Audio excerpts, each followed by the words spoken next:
Hai semuanya, sawadee krap, apa kabar? Semoga kabar kalian selalu baik dan juga sehat. Selamat datang di segmen analisa. Kasus di Subang, Jawa Barat hari ini tepat sudah 6 bulan. Sekarang adalah 18 Februari 2022 dan kejadian tersebut di Subang di tanggal 18 Agustus 2021. Ada banyak hal yang sudah kita bahas mengenai kasus Subang. Ada beberapa hal yang dinilai sudah menjurus ke para pelaku dan juga dugaan-dugaannya sudah banyak sekali beredar di luar sana. Tapi 6 bulan selama kasus Subang ini menurut aku ini bukanlah sebuah kasus kriminal biasa atau kasus kriminal murni, bukan, tapi ini mengisyaratkan ada hal-hal yang banyak berhubungan dengan sesuatu hal yang efeknya adalah sifatnya adalah kayak efek domino. Kalau kasus ini terungkap, akan terungkap juga kasus-kasus lainnya yang kemungkinan akan melibatkan orang-orang yang memiliki jabatan, baik itu sebagai seorang petugas ataupun juga pejabat daerah. Suka tidak suka, dengan 6 bulan kasus ini terus berada di media massa dan belum ada siapakah tersangkanya, ini akan menjurus ke hal-hal tersebut. Nah, di video kali ini akan aku bahas, akan aku rekap. Sebenarnya ada banyak hal, tapi ada beberapa yang aku pilihkan yang menurut aku adalah kejanggalan-kejanggalan dari kasus Subang. Dan kejanggalan-kejanggalan ini awalnya kita adalah menduga, tetap kita menjunjung tinggi azas praduga tak bersalah, tapi kejanggalan-kejanggalan yang akan aku sampaikan ini sepertinya tidak hanya akan mempertanyakan orang-orang yang dibahas dalam isu-isu tersebut, tapi juga oleh masyarakat akan ditanyakan ke para penyidik. Tidak hanya di Polda Jabar, tapi juga di Polsek dan juga Polres Subang. Kenapa kok hal-hal yang akan aku bahas ini, kenapa tidak dijadikan sebagai petunjuk?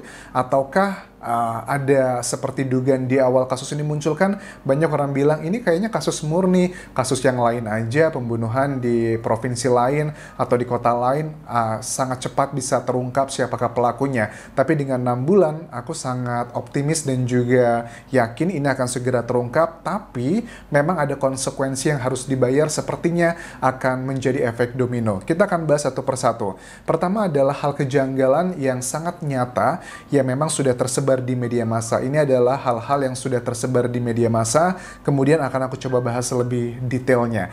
Pertama, mengenai pengakuan dari pihak Yosep yang bilang bahwa di awal kasus ini muncul dan ada salah satu saksi, yaitu adalah Danu, yang di situ dinyatakan bahwa Danu sudah menyebutkan nama-nama orang yang menurut dia adalah pelakunya. Tapi pada akhirnya Danu meralat kembali bahwa ucapannya tersebut yang tertuang dalam BAP itu adalah kebohongan. Tidak benar, karena mungkin dia merasa mengalami tekanan dan sebagainya.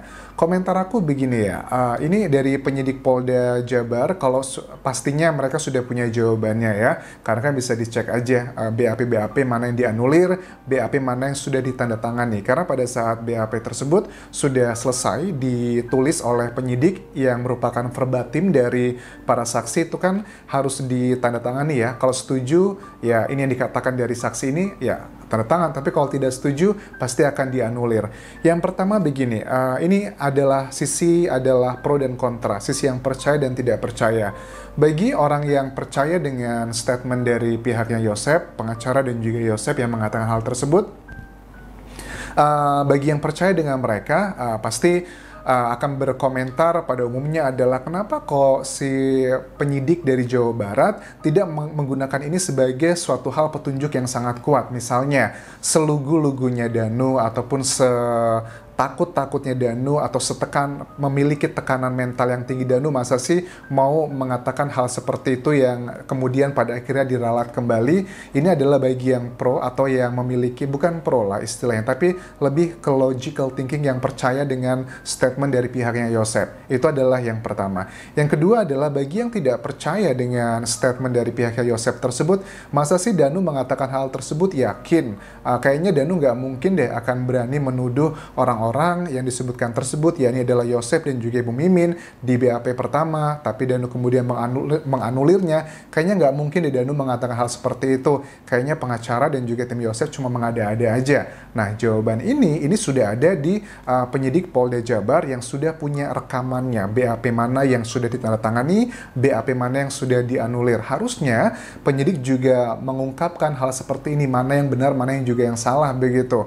Karena kalau seandainya ini benar ataupun juga salah, dua-duanya itu punya potensi menjadi petunjuk yang sangat kuat. Kalau seandainya ini benar begitu, loh kok ada apa Danu tiba-tiba merubah pengakuannya, atau ini salah gitu, loh ada apa nih kok tim Yosep kok tiba-tiba membuat pernyataan seperti ini. Tapi sepertinya penyidik Polda Jabar kok sepertinya diam-diam aja begitu, tidak ada keterangan yang dikonfirmasi. Padahal kalau kita masih ingat ya, kayak isu Banpol gitu kan, isu Banpol kita ketahui juga kan ya, itu juga Danu dipanggil dimintai klarifikasi sama penyidik saat itu, kayaknya dari Polres Subang ya. Apa yang Danu katakan di salah satu channel YouTube kok Banpol tersebut. Nah, kan kita ketahui dari Kadesnya, Pak Kadesnya Indra Zainal sudah mengatakan bahwa Danu sudah dipanggil mengklarifikasi tentang Banpol tersebut bla bla bla. Tapi bagaimana dengan keterangan pengakuan dari pihak pengacaranya Yosep dan juga Yosep ya, yang sepakat mengatakan hal isu ini, bahwa Danu di BAP pertama sudah menuduh ada Bu Mimin dan juga Yosep yang diduga adalah pelakunya, tapi kemudian dianulir. Kenapa kok tim penyidik tidak memanggil Yosep dan juga pengacara? Apa maksudnya pernyataan ini? Apakah ini sebuah simbol bahwa memang itu adalah kenyataannya seperti itu di BAP, makanya tidak dilakukan klarifikasi, atau ada hal yang lainnya? Justru isu ini malah bagi aku pribadi mempertanyakan kinerja dan juga kompetensi dari penyidiknya. Kenapa kok tidak dilakukan hal yang seperti ini? Ya, menurut aku dua-duanya ada potensi untuk menjadi petunjuk yang sangat kuat. Selugu-lugunya, semalu-malunya, setekanan mentalnya seperti apapun, kalau untuk menjelaskan sesuatu hal yang sangat seperti ini, masa sih bisa berbohong atau apapun. Tapi sekali lagi ini adalah masih menjadi dua kemungkinan. Mana yang benar, mana yang salah, itu adalah pertanyaan di masyarakat sekarang. Yang kedua adalah mengenai isu nasi goreng. Nah, isu nasi goreng ini adalah ada dua hal ya. Pertama adalah isu nasi goreng, di mana Danu katanya dari keterangan Ki Anom dan juga Pak Kades, ada pengakuan bahwa dia keluar menjelang jam 3 pagi untuk beli nasi goreng, kemudian melihat ada sosok-sosok yang ada sosok pria dan juga wanita yang di lokasi TKP, dan jam 3 pagi itu menurut aku adalah mendekati waktu kematian dari Ibu Tuti ya, karena kan di otopsi kedua sudah dinyatakan oleh Dr. Hastri ya, bahwa ada koreksi waktu kematian. Di otopsi pertama sudah dinyatakan bahwa waktu kematian itu sekitar setengah 12 malam pada tanggal 17 Agustus, tapi kemungkinan besar ini mundur, mungkin jam 2 atau sampai jam 3, karena dengan ada saksi yang mengatakan melihat ada 2 orang tersebut ya yang berada di lokasi kejadian di luar rumah beserta 3 orang lainnya, itu sekitar jam 12-an malam tanggal 18 Agustus. Jadi makanya aku menduga waktu kematian adalah sekitar jam 2 sampai jam 3 pagi.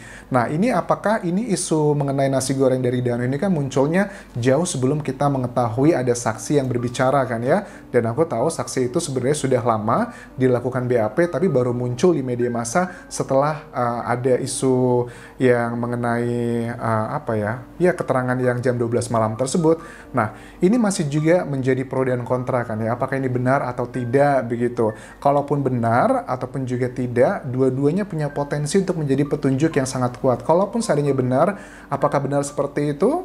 Ya, potensinya sangat kuat sekali. Tapi kalau seandainya Danu tidak pernah mengatakan hal tersebut, lantas juga penyidik Polda Jabar harusnya bertanya, kenapa kok Pak Kades dan juga Ki Anom mengatakan hal seperti itu? Apa ada indikasinya? Harusnya diklarifikasi juga. Sama seperti pada saat tim penyidik Polres Subang saat itu juga memanggil mengenai isu Banpol. Ada apa di sini?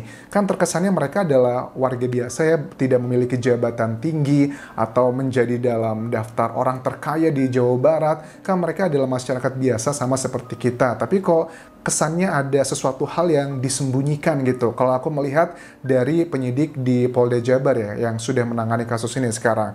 Kedua adalah bagian kedua, di bagian kedua ini juga tentang nasi goreng yang ditemukan di lokasi kejadian kan. Ini juga isu ini muncul kan setelah beberapa waktu setelah isu mengenai dugaan Danu keluar jam 3 pagi tersebut, itu kan baru muncul setelahnya. Jadi kita di masyarakat umum tidak mengetahui urutan-urutannya apa saja, tapi aku yakin di Polda Jabar yang sudah mengambil kasus ini kan secara resmi dari 15 November tahun lalu, itu pasti sudah tahu, sudah ada rangkaiannya seperti apa, mereka sudah punya data yang sangat komprehensif. Dan Banpol dan juga kamar mandi, ini sudah sering aku bahas, ini adalah hal yang sudah diklarifikasikan. Danu sudah dipanggil sama Polres Subang saat itu, tapi kita juga nggak tahu seperti apa kelanjutannya. Yang keempat adalah mengenai mobil Yaris yang dibawa ke suatu tempat. Kita tahu isu ini adalah pada saat ya Yoris juga mengatakan ya bahwa ada beberapa orang yang mengatakan bahwa kenapa kok mobil Yaris ya yang bersebelahan dengan mobil Alphard hitam tersebut itu ada dugaannya katanya dibawa ke suatu tempat dulu tapi tidak langsung dibawa ke kantor kepolisian. Ada sesuatukah di situ? Ini juga masih belum ada klarifikasi. Terus yang kelima adalah mengenai otopsi pertama dan juga otopsi kedua. Kenapa di otopsi pertama penyidik itu mau memberikan data-datanya, hasilnya apa saja. Tapi kenapa di otopsi kedua penyidik tidak menyampaikan apa hasil revisi dan juga tambahan yang dilakukan oleh Dr. Hastri? Karena kita ketahui pada saat Dr. Hastri berkomunikasi dengan ahli kriminolog ya dari Universitas Indonesia, ada dua hal yang dilakukan dalam otopsinya dia yang berjarak sekitar sebulan setelah kejadian, itu adalah memperbaiki waktu kematian dan juga menambahkan. Nah, kita nggak tahu spesifiknya apa. Itu kenapa? Kok otopsi pertama dan kedua treatmentnya berbeda? Ada apa dengan Polda Jabar saat ini? Kemudian adalah yang kena mengenai pengecekan DNA pembanding.